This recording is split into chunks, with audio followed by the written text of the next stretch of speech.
this place opened up in '03, and I was volunteering then. I don't know if you've noticed the little brick path that comes from the road into this property here, but I made the little brick path. I've done lots of cleaning up, and I love to work outside. I love to trim the bushes and all that sort of thing. And when Flossie was here, Flossie was the last donkey they had, and she was in the barn over there, across the road. And she was in that pasture. And Flossie got to know the sound of my car, and I loved Flossie. She was my best friend here, and I miss her. She died 2 years ago, and she's buried behind the barn. And I loved her because she would, it's a sweet little thing. She loved apples and carrots, of course.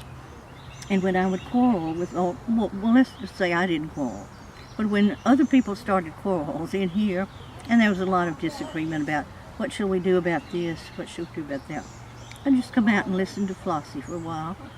She'd just make this soft little snickering sound in my ear, and all my troubles would go away. So I highly recommend a donkey for therapy. When I came through, Flannery O'Connor was still alive, and she would come to the, well, we had a particular name for them, but every week we were supposed to meet as a school, and someone would come and give a lecture or reading or something like that. And she came a couple of times, and I was fascinated by the way she sounded. She didn't sound like anybody else, even though I was raised in Macon, Georgia. So you'll have to listen to her sometime on tape. Most unique voice. And I was struck by, most of the time those little talks weren't much to pay any attention to. And suddenly I thought, hey, this is fascinating. This woman is special. So I started really listening. She was always worth listening to. She didn't talk much. Other people, she'd let them talk, but she always took other things in. And when she did say something was most unusual. But we had something called the Literary Guild, which is the English Majors Club, I guess you could call it.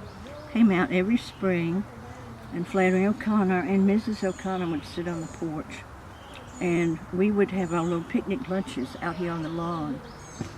And I watched O'Connor. She would talk rarely. Meanwhile, Dr. Walston, who was the head of the English department, and Ms. O'Connor, chatter, chatter, chatter. She's sitting there watching. But I was always thinking to myself, if I'd had any sense, I'd have been crawled up to the porch and kind of hung around the edge and listened to what she was saying. If anything, I guess I just continued being interested in it. My favorite story, there are little parts from various stories that I like so much, but is A Good Man Is Hard to Find.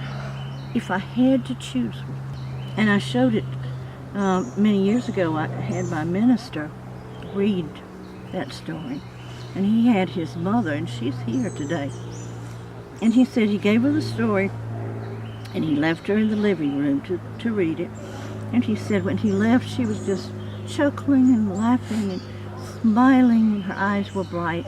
He came back in and she had finished it. She was sitting there as if in a daze. That's so much like O'Connor, I think. She gets you all relaxed and laughing, and then wham. And I love the characters. I think if you're born in the South, you love the way they talk, because she does just the right things with dialect. Not too much, but something to say. Yes, I've heard it that way. That's the way it is.